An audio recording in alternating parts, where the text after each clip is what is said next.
Hello, everyone. Welcome to another mic session of Inspiring Words. I am your host, Krittika Gogoi. Today, we have with us an exemplary cinematographer, a man who's mastered the art of astounding people with his works. This is Mr. Parasher Baruah for you. It's such a pleasure to have you, sir. I, Krittika, welcome you on behalf of the entire team of Inspiring Words. Thank you for coming for the interview today. Thank you very much for having me. It's a great opportunity, and I'm looking forward to our chat today. So, why don't we start with you telling us something about your childhood, like the days where you were growing up, or your hobbies as a child? So I am from Dibrugarh in Assam, and I grew up there. So by and large, I have very happy memories. I must say, I had in one word, I had a great childhood, and I was quite notorious as a kid. People had a. In fact, if you talk to some of my older cousins, they'll have a lot of stories about me and my mischiefs. So it was almost like I was an unstoppable force, as a kid. So I used to be very, very like a hyperactive kid. But, my moments of when, for myself was when I had a comic book. So I loved reading comics. I loved reading, short stories, even as a kid. And I remember my favorite pastime was to, buy the latest Indrajal comic or the latest Phantom comics and just settle myself and read. So that was definitely one memory that I have very clearly. My love for comic books, and I was fairly active. Used to play some sports. Growing up, I eventually took up cricket. I used to play cricket for a while, and but by and large, I think I enjoyed. I think I had a wonderful family and great cousins. Whenever the family used to get together, we used to have these lovely adda sessions. So these stories are more, rather than one particular incident, these stories of, endless chats, endless addas, where, somewhere all these ideas or these love for storytelling somewhere came through that. Okay, so it began from there.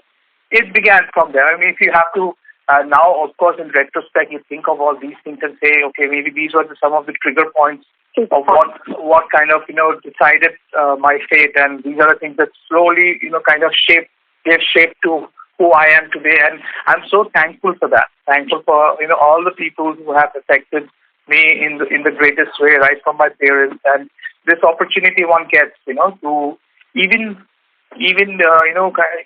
this extra 1 hour they would give you to just read a comic book was actually somewhere, instrumental in shaping who I am today. So all these, this love for, adda, love, an absolute mischievous kid. I mean, I don't even, I'm very embarrassed, when I hear such stories now. But yeah, I mean, to the point of, being, as any other kid would, hyperactive, I would hit people, I would be very, very naughty, and so all of that was, I would say, in one word, a very normal childhood. And of course, the love for storytelling, love for addabazi, and always, the fact that I used to be in the senior table, so I was considered part of it. So I guess I was into it right from the beginning of listening to stories, and then of course there was, if I can continue, there was of course this. Our family was a cinema-loving family. So there was definitely something that is another memory that, we used to have weekly, cinema. We used to go to the local theater quite often. And so all of those things, they remain with me. This love for cinema. Yeah, go ahead. I think, and the people from Dibrugarh, from that part of the state, anyway, they are very culturally forward or culturally deaf. I mean, they are very much into all these cultural-related things. Probably, yes, probably. I mean, of course, I wasn't aware of any of that as a kid, but now that I have a different perspective, having stayed away, and now seeing my own town in a different light, of course, I think I agree. Dibrugarh had its unique character, and it was very cosmopolitan. I mean, I think that also reflected in the way the things that we used to have here, there, our interactions with other communities, and that led to, that shaped our worldview. And we grew up with friends from different communities, and the whole identity or the whole culture of Dibrugarh was such, it was very cosmopolitan. So it was, and that somehow does leave a mark on you, and so one can definitely say that was something. And like entertainment, like we used to have a lot of these concerts or cinemas and plays in Dibrugarh as a kid, and I don't remember all of it, but these are all snippets of memories one has of my childhood, and they are all enjoyable. Yeah. Yes. So just as a word, I mean, please stop me in case you feel that I'm rambling or I'm just going out of the thing and I'm digressing. Please bring me back because it's all right, sir. Yes, perfectly fine. So, what are your hobbies? You paint as well, if I'm not wrong, sir. Oh, the painting bit is actually something that I did as a kid and dabbled in it very on and off, and thanks to the lockdown now, after all these years that I've restarted it and started with some watercolors, and then of course these being days of apps, I've been dabbling on a lot of digital art, and I would never claim myself to be an artist or a painter, but some of things, maybe all these years of being in the visual medium has led to some kind of ideas that I have been able to express better now. So as a conventional painter, maybe I can't even, draw a straight line, to put it that way, but maybe some form of expression which, you can say that, I'm trying to. I will never claim that I'm a painter, but as a kid, I used to paint a bit. I mean, I won't say that painting was never something that I was very good at. But reading for sure. I mean, I love comic books. I love reading all kinds of books, right from your famous fives to Hardy Boys, then later into growing into more younger fiction. Then so eventually, who was your favorite author? What was your favorite genre? At that point, it was, of course, as I think it was the whodunits and the detectives, and I think Famous Five I remember for sure, and that was also the time when Famous Five used to come on television. Oh, okay. And there was a series called Famous Five where it was actually a television series, British I'm sure, which used to come on television. So, and clubbed with that, the fact that we had access to the books led to my interest being strengthened, and I loved Famous Five. And then later in high school it was Hardy Boys. And then there was this interesting series about, it's called Jennings. So not many people, I think only me and my friend used to go to our library, and I think we read the entire series on Jennings. It was by an author called Anthony Buckeridge, if I'm not wrong. Right. And Jennings was about this very mischievous young junior school kid in a boarding school Yeah, so maybe I did that, and he was up to no good. He was like, and it was very funny, and it was, of course, British humor. It was written beautifully, and I think I remember that one series that I read through, almost start to finish when we found the books.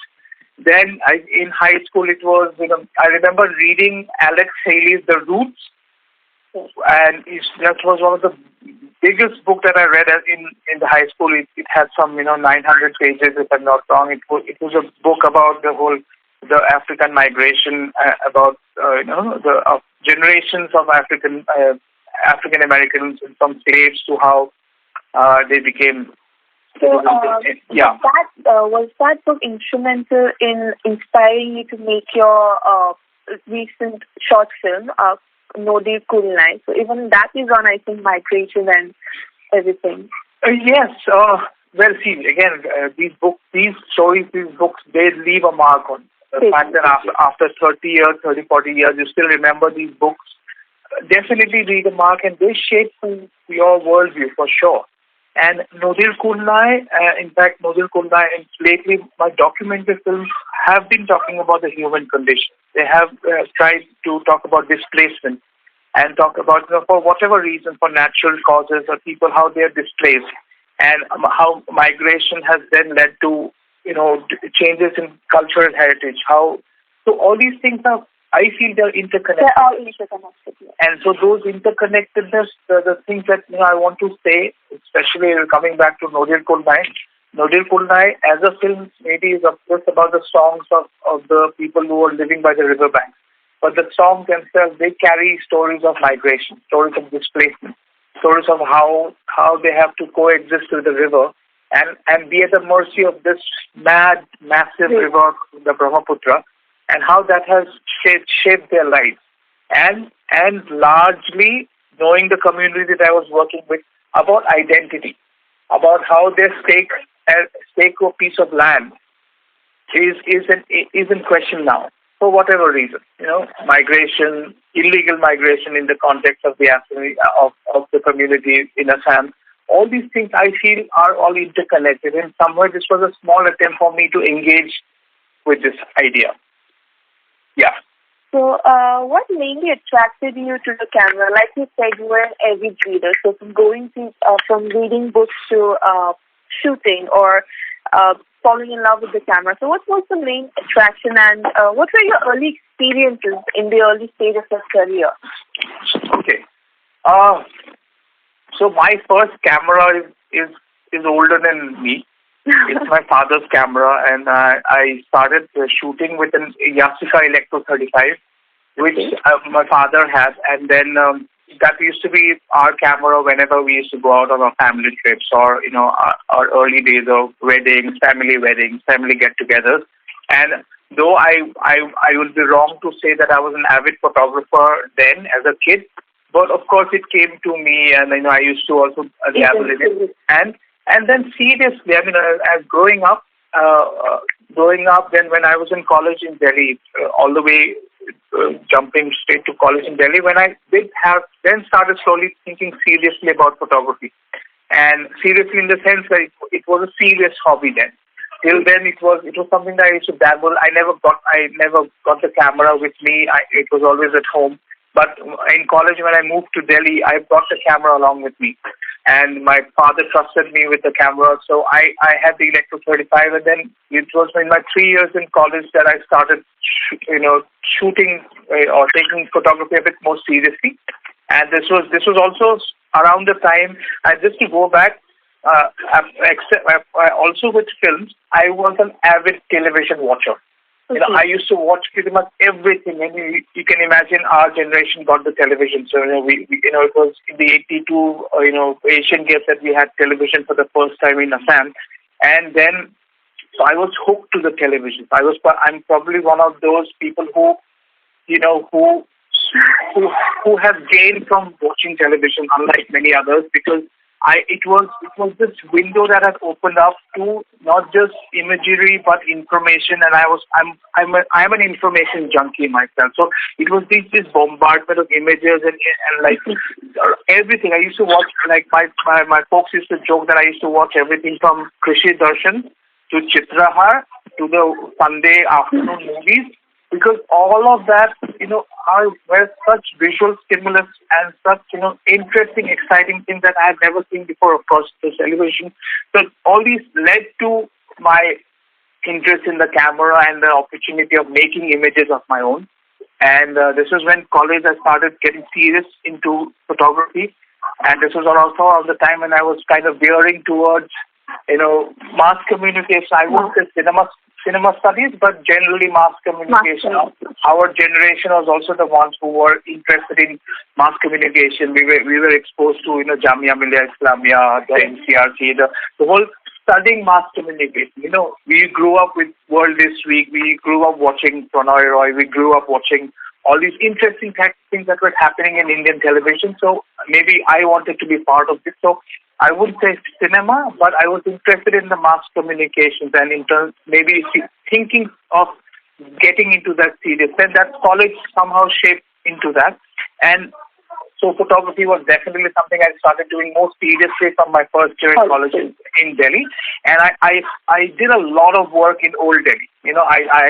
I used to hang out there. I did a whole series on the Jama Masjid, on the life around Jama Masjid, on the life around Chandni Chowk, because I was in the North Campus, and so Old Delhi was, we were in Old Delhi, it was close to me. So I used to take the bus down, get off at Chandni Chowk and do these walks where, this was, again, I'm talking 20, 25 years ago, where, you used to, just start entering Chandni Chowk, and there would be just millions of faces and beautiful characters that, that unfortunately some of them are gone. You don't see them anymore. Like when you enter, there was this whole series of box cameramen. People who used to have these big boxes, and they used to do these portraits or, those passport-size photographs. And then they had bone setters. Then you had the Jalebi Wala Gali. So all of these things, when, in 90, it was in 96 that I got there, 97 to 99 when I was in Delhi. I used to do it so often. And then apart from that, Jama Masjid, then apart from that, the other places. But, I think I had extensively documented. And then this was also my learning process. I used to, we didn't have access to too many photography books then. I know it was just basically few things, manuals that we had. So this was... So you were self-taught, like in photography or... self-taught, making mistakes, we had again, it was when you had to shoot on film. And film was expensive then. And so, one had to save for a few weeks to even buy a roll of film, which had 35 or 36 frames. And you had to be very, very disciplined shooting it, because once it's done, unlike these days. So that is where you learn, to be a little careful about the image that you are making. And then, of course, in retrospect, after all these years, you understand the worth of making that image to be valuable. You can't just shoot for the sake of shooting after a point. But then, of course, I have incidents where I have overexposed my entire roll, when my camera stopped functioning, and I ended up not having anything. But I think that was a learning process. And of course, that point, it was heartbreaking. It was, it was heartbreaking when you see that, maybe your film was exposed, or maybe you didn't load it properly, so it didn't even advance. All these things are probably alien these days, but those were, concerns that, made or broke your whole photography. Even if it's a small, and it was largely mechanical, so even if it was a small mechanical fault, and you would feel that you are rolling, but it was not. The camera was not even advancing, so you're not exposing anything, or for some reason it was overexposed, or So all these things are how I learned, and eventually, by the third year in college, and around the time that I was getting into taking those tests to enter institutes, was when I had a decent enough body of work, which you can call a portfolio, that I could show for my interview. So I also took the Jamia Millia Islamia interview, the mass communication. I made it till the interview. I didn't make it after that. Then around the same time, FTII happened, and FTII entrance happened. And my photography was the only thing I had. I was not practicing cinema in any way. I was not exposed to the video camera as yet. I only had my photography to support me for my FTII entrance. So, sorry to interrupt you. So, what was the experience in the Film and Television Institute? I think a lot of people dream of studying.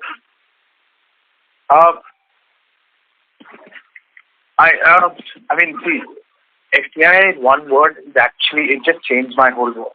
It absolutely changed my whole world, and it was almost, I can, say, life before FTI, life after FTI, and primarily for all the good reasons, And so FTI was these hallowed grounds, it was something that people used to aspire for, and even if as a college student, and maybe even if I was not serious as take up cinema, you knew about FTI, you knew about these greats who have graduated from FTI, you knew and knew the legacy that FTI had already, from its inception. So the timing was such, just to kind of go back to to relive those memories, that, FTI had shut for a few years because of some administrative reasons. And around the time that when we graduated, FTI reopened for admission. So it was almost as if, I was destined to be into FTI. Because if had it been a year later, maybe I would have moved on to something else. I don't know what, but maybe I would have moved on to some other career, and you wouldn't be talking to me today. But it didn't happen. And I guess one has to talk about great timing, that, that FTI reopened. And of all the many of the few tests that I was taking, I also thought, and thanks to some people who advised me to take up the FTI test, I did. And till now, if you ask me in all seriousness, I don't know how I got through, but I did. And and I was just naive, college students, fresh out of college, and I still remember, getting into the interview, and there were these people who came with their portfolios and their work on cinema, and there was a mixed bag of people who came with a lot of experience. Of course, we had a bunch of freshers who were there. I was one of those freshers who had no idea or no practical experience of getting into cinema. But yeah, I thank my stars I got through. And FTII has its own philosophy. I think it is this great. If I can speak a little more about FTII, it is right from day one. You feel, thanks to our seniors, thanks to our teachers, and this general environment of openness, of possibilities, and it kind of shatters all our narrow-mindedness, all our so-called, and then it kind of is a very, very open kind of an environment where it broadens your horizon. Absolutely. I mean, broaden would be an understatement too. It literally blows your mind. From the daily screenings of world cinema that you probably have never been exposed to the experience of or just to get that mantle of, or the responsibility of the legacy of that baton being passed through you of cinema, of imagining, of just, maybe sounding a bit dramatic, but the fact that this whole legacy of Indian cinema has now been handed over to you, and it is up to you to hand it or, carry it forward in whatever way. So those things, of walking those hallowed grounds, I would say, and then eventually learning from, forging great friendship was, I think, one of the biggest take back from that. The fact that, you were working with some great, brilliant, creative minds, and all your shortcomings were then, covered up because, you're working with very talented people, and then you eventually, you also contributed. So this whole idea of collaboration, of creating things, of ideating, of shaping a story, all of those things, and thankfully, we had wonderful teachers. We have great, staff members, and FTI. You ask anyone, it's just a beautiful environment that we get to make expensive mistakes. Of having access to a film camera, where you would never even imagine that to be able to touch a film camera, to have access to it, to whenever we wanted, we could take a film camera, shoot however much we wanted on celluloid. We had our own black and white laboratory in the institute. We could develop whatever, and then we could see our own work and kind of criticize each other's work and then learn. So all of these things, from shaping my career as a cinematographer to as a storyteller, as a filmmaker, I think FTI did that. And what I would even say for those who, what an FTI does, I wouldn't say that FTI is the only way to, just to kind of talk about as a career move. But what FTI does is just gives you that environment and gives the safety net of showing you great cinema, of giving you this opportunity to work with great equipment, and which most people don't have access to. If we can manage to do or create the same environment without even getting into FTI, it's pretty much as good as getting into a film school. I'm not a proponent to say only film school makes you a filmmaker, and I don't vouch for it. As long as you have the environment, or you create an environment to learn, I think of exposing yourself to great cinema, to other art forms, music, painting, photography for that matter, and then practicing it on your own. FTI gave us that opportunity with some safety net, with some security, saying, okay, so you're here for 3 years, we're giving you this opportunity, just make your films, see how it is, we'll judge you, and it was great that, we were not really, those standards of judgment were not about a pass or a fail or about a pass mark or a fail mark, and it was just more creative, it was far more open. So yeah, I could go on and on about FTI, go on and on about what it has done to everyone. And it just now this year we celebrated our 20th anniversary of our batch, and it's been 20 years since, but the feelings are still strong. The moment I walk into those gates, I think I just go back to those years in the FTI, and we've been through everything, like right from student strikes to coming together to helping out our people outside. I was part of a foreign collaboration where I worked in a German film that was shot in Pune. I did my first music video which we shot was the first ever music video that's from FTI that went to MTV, that was shown at MTV. All these are memorable things, and then working on each other's projects. And those friends have gone on to do great films, and they've become wonderful filmmakers, but they're still the same guys that we all walked into the institute. And so those friendships, I think, are irrespective of how big cinematographers or filmmakers we've all become. Those friendships, I think, where those are the one you treasure the most. Absolutely. I cherish those, and that's the safety net I think only which FTI gave us. Yeah, and still now coming back to getting through it, there are no right answers to it. One never knows. I think that's that silver lining of luck or fate or whatever you might call it, where maybe there were people far more talented than I was who couldn't make it. Even in my batch, people who made it after 11 attempts. Oh, and people who made, like people like us, who I made it on my first attempt. There are others who waited for 11 years to get through. Yes. I hope I answered your question properly. Yes. And I hope for the listeners, please forgive me because I ramble a lot. But that's the story. So you've been in this field for quite some time now. So what do you think is the most advanced skill that you've acquired as a cinematographer, or something of that sort? Well, most advanced skill as a cinematographer. So it's definitely, I would say the one skill that I haven't learned yet. So that will definitely be the next advanced skill which I'm yet to learn. But as a cinematographer, I think thinking on my feet, or rather adapting to the situation, because of the kind of films I've done. Let me just put this into perspective. My first stint in Bollywood was as a camera apprentice on Devdas. Oh. So at that time when I walked into the set, that was the biggest possible production that was happening. So for the first 4 days, I had my mouth wide open, just gaping at the scale and the lighting and everything.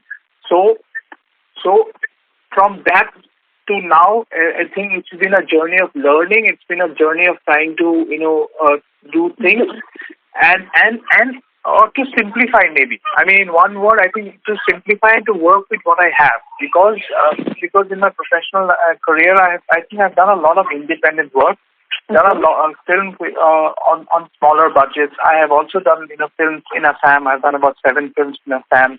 I've done a lot of documentary work. All of those things actually, made me realize that it is so difficult to simplify. It is so difficult to work with less.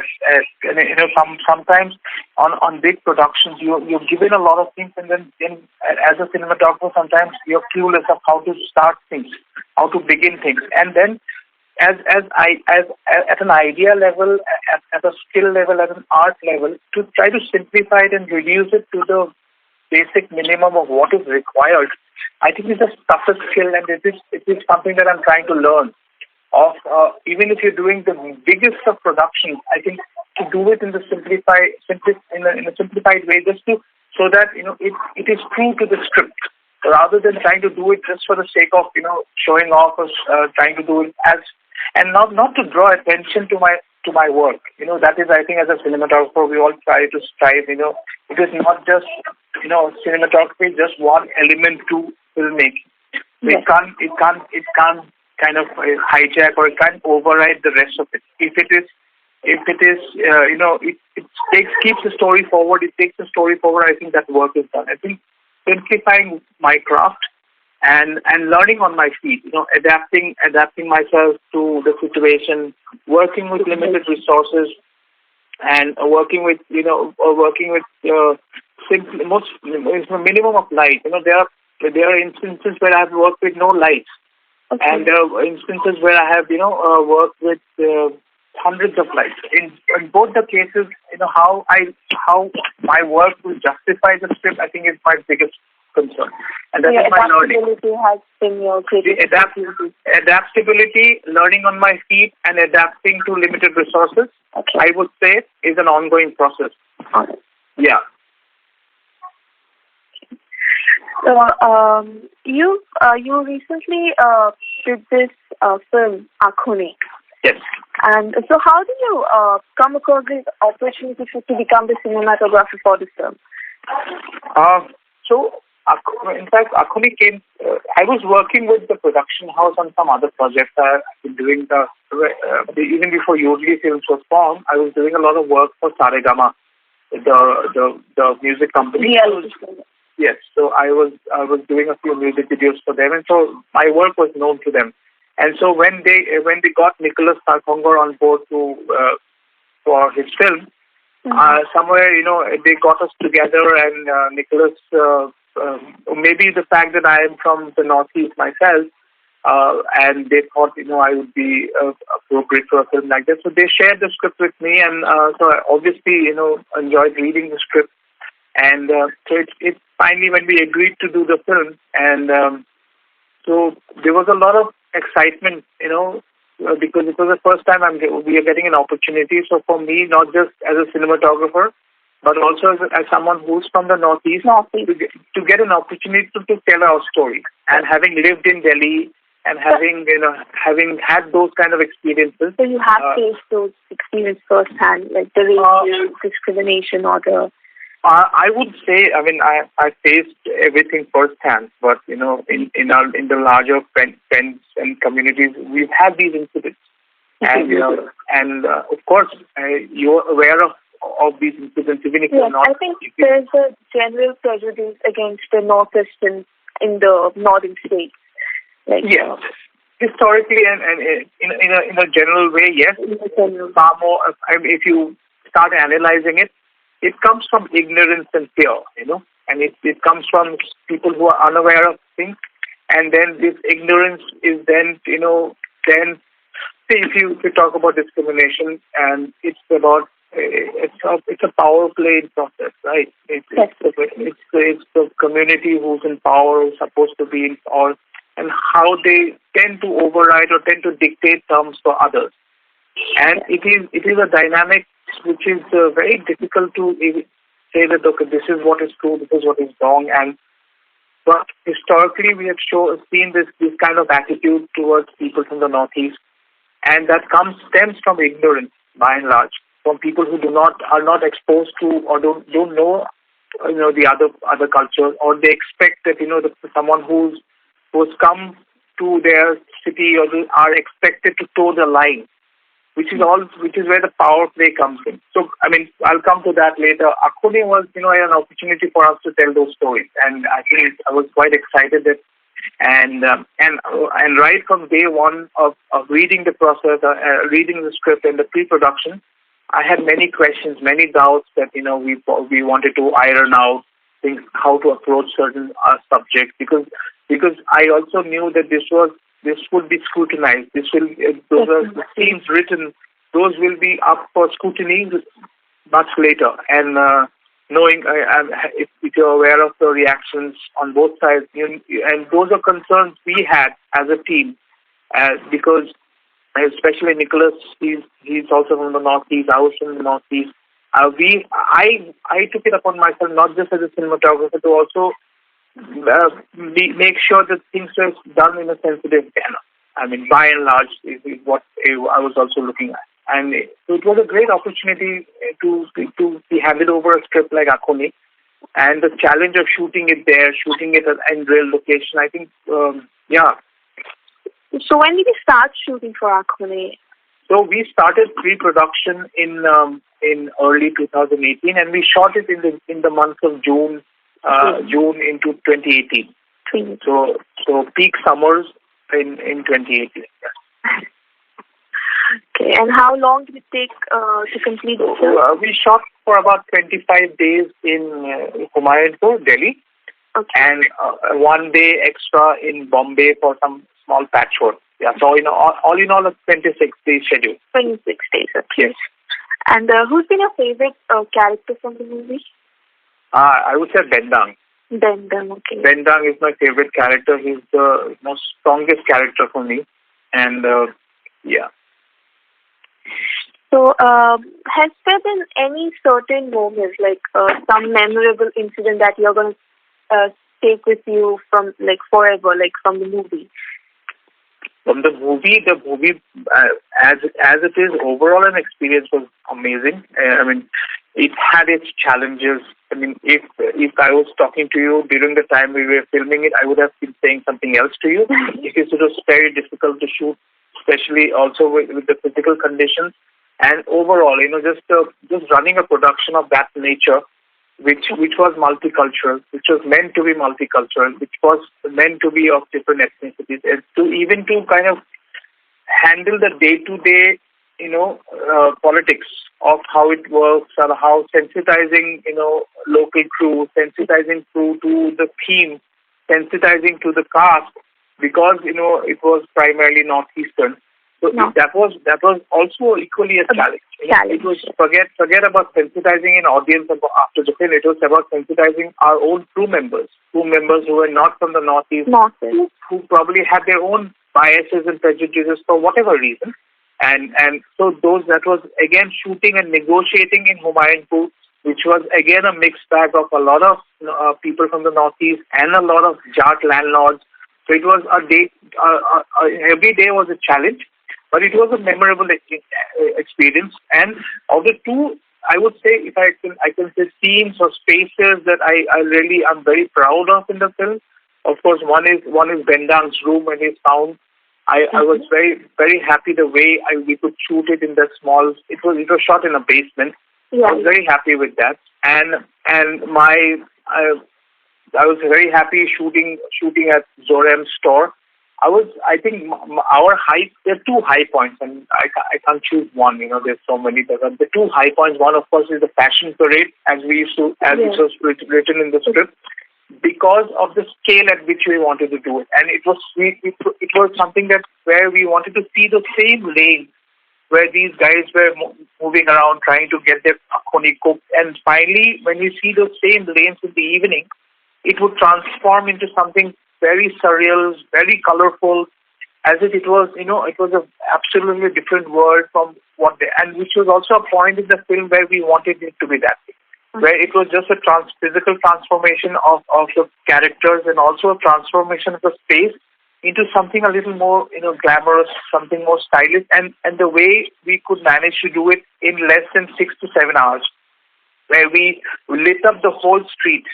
And we were literally fighting because, by the time I did my last shot, the sun had already started rising at 5 a.m. And so it was a challenge to pull off those few shots, but I feel that's very memorable. That is one. The second part, which I'm extremely proud of, is the Upasana proposal scene. Okay.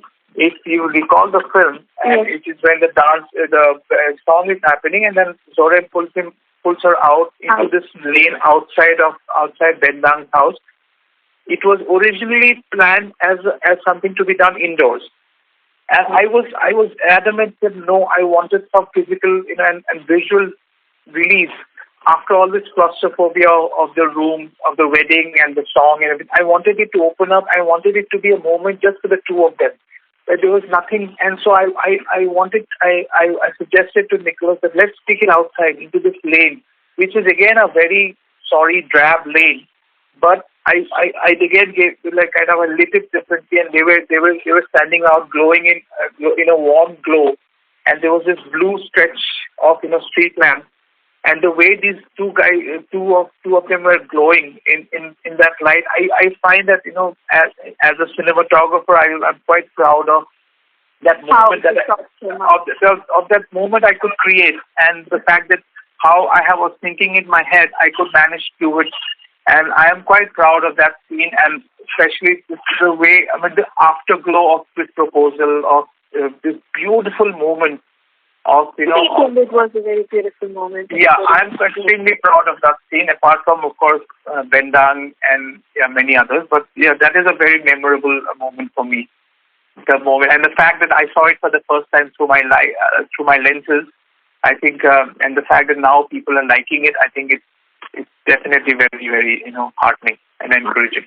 Yes. So, do you think this film has been instrumental in reducing the discrimination on Northeastern people? Like you said, it was about sensitizing everyone. So. Yeah. In one word, yes and no, because if you and I'm being very honest here.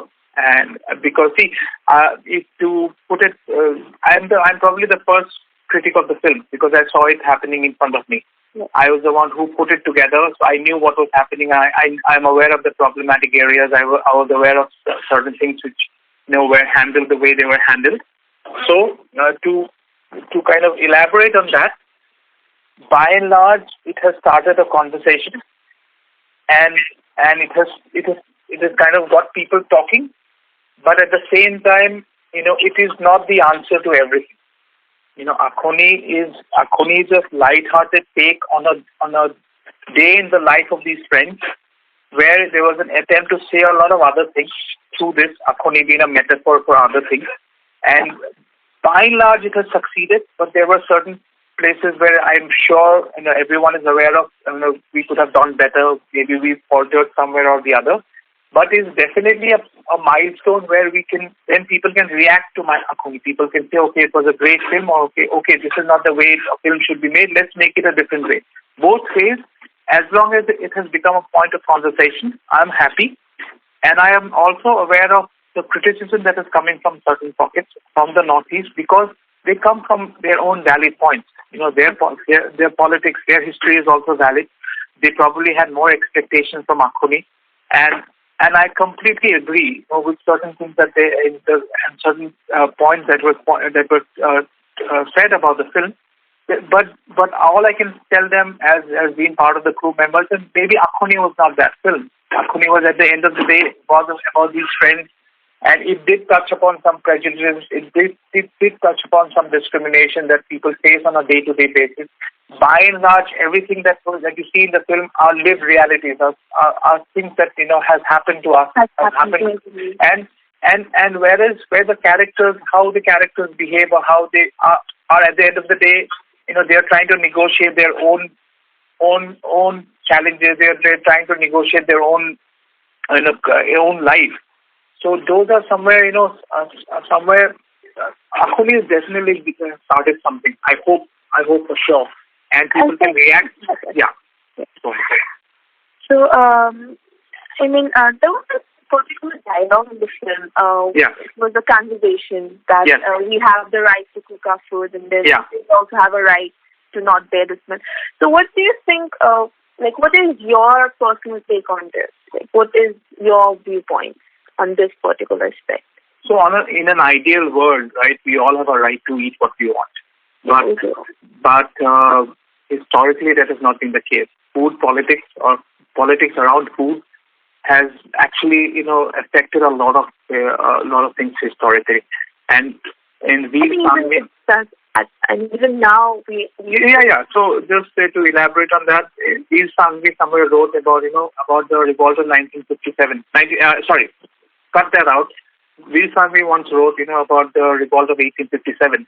How it started because of food, of certain food items, in the fat in the bullet. And how it was then used as a flashpoint to now, to now where, you have incidents of how, non-vegetarians are not rented out apartments in certain places in Bombay, to you are judged by the food that you eat. So all of this has again goes back to power. When a majority of power tries to dictate what other people eat, that is definitely problematic, right? Definitely. There is something definitely problematic to it. So we definitely have the right to eat our food. And who are they to decide whether it is right or wrong, or whether it is good or bad, whether it is holy or unholy, or whether it is whatever. So that is in an ideal world, but we don't live in an ideal world. And every day we have to negotiate this because of, again, the power politics behind it. Where if you see the character who's saying those lines is a northeastern woman who's married to a Punjabi family. Yes. Right. Yeah. So she probably had to go through far more to reach to that point of understanding. To go through. So it is again about acceptance. Who are they to accept us? Right. Who decides? We are equal citizens of this country. Who decides? But the fact that you are displaced from your own place, you are in a minority status in a different place, somewhere affects. It could be out of fear, or it could be out of necessity to fit in. It could be out of discrimination, power that someone dictates. So this is definitely the second part of it. Is definitely coming only from, it is one point of view, where we think that, okay, we need to coexist. So if we think of coexistence, we also think of mutual, compromises somewhere. Compromises, yes. Which, forget about as a community. We compromise at home. When a certain elder is here, we sometimes try to avoid it, and we are told, don't do this, can't you do this, because, what would happen if you not have eggs for one day, because it might affect your aunt or whoever who's probably allergic, or so in India, I think it's far more layers, because we have our caste systems, we have our different religions, we have so much things associated with food that every day we have to negotiate that. So both the statements in an ideal world, are true and false at the same time. And so it is at a very superficial, light-hearted manner. Who would like to have smelly food, right? Maybe what had happened with the Indians in UK, where they were restricted from cooking curry because it was smelly, is now happening in the Northeasterners.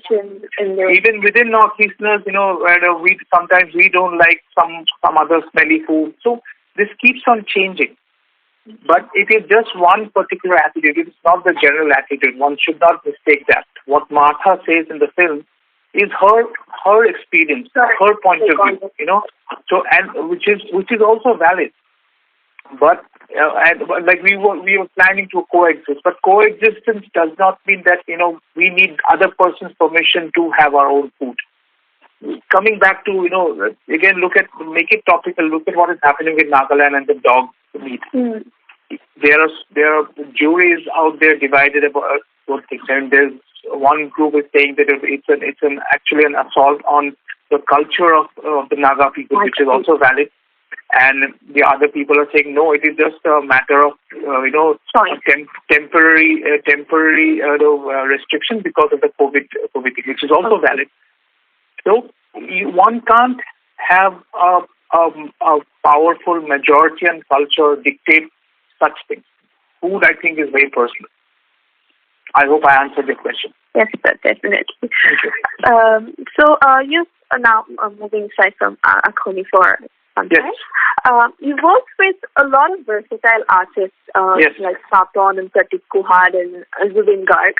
Yeah. So who was your personal favorite? Fine.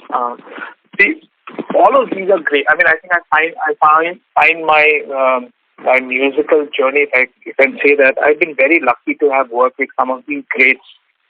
And right from my first musical project was a program called Sound Tripping, Okay. where we went around recording live sounds and then making a soundtrack out of it, which had Sneha Khandwalkar, who was the composer of Gangs of Wasseypur and Oi Lucky Lucky Oi. So she was the one who was doing this project. So we came across a lot of interesting talents, especially folk musicians. So we were one of the few ones to first feature the Nooran sisters, the Noora sisters from Jalandhar, who went on to sing songs for Highway and all that.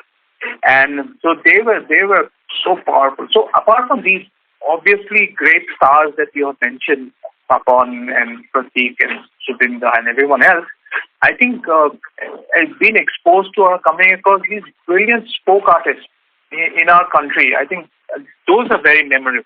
Like recording with some Ladakhi nomad musicians, or last year I was in Jaisalmer. We were in the desert, and it's just a small village right next to the desert, and we were literally staying or sleeping on the sand dunes.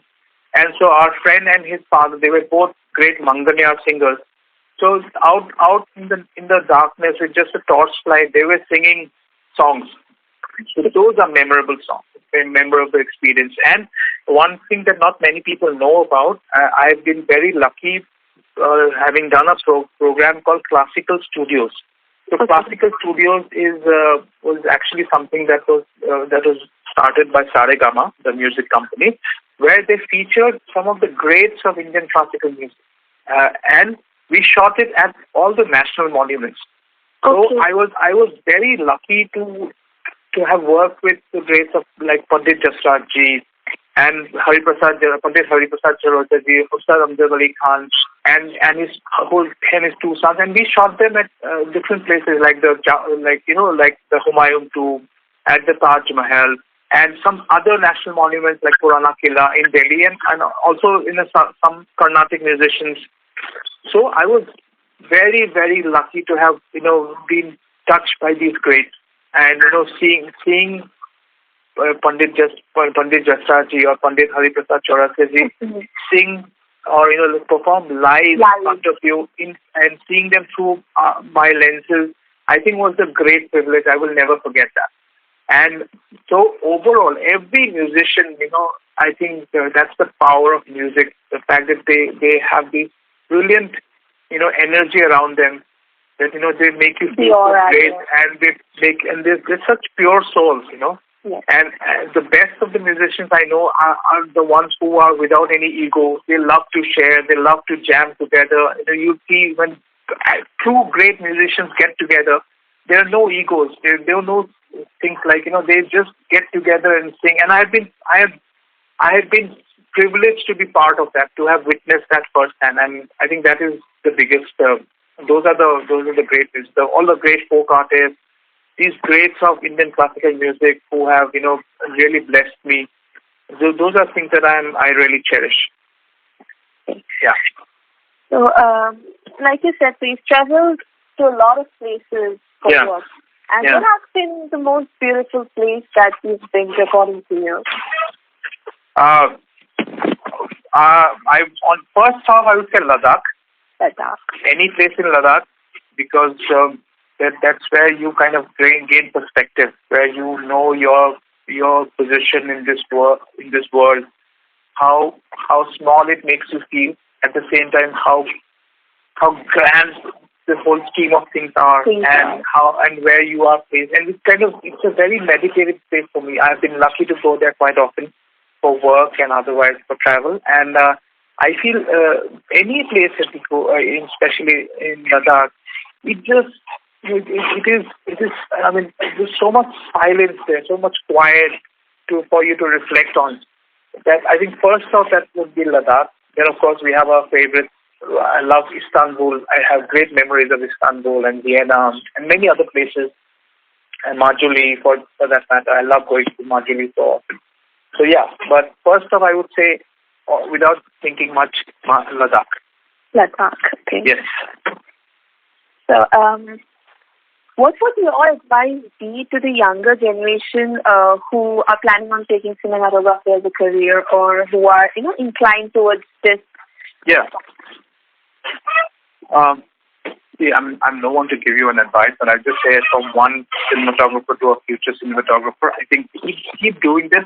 Keep always remember to strengthen your basics, to have a sense of history of where what you're doing or where image making has come from, and what is your role in it. How can you take it further rather than doing what is already been done?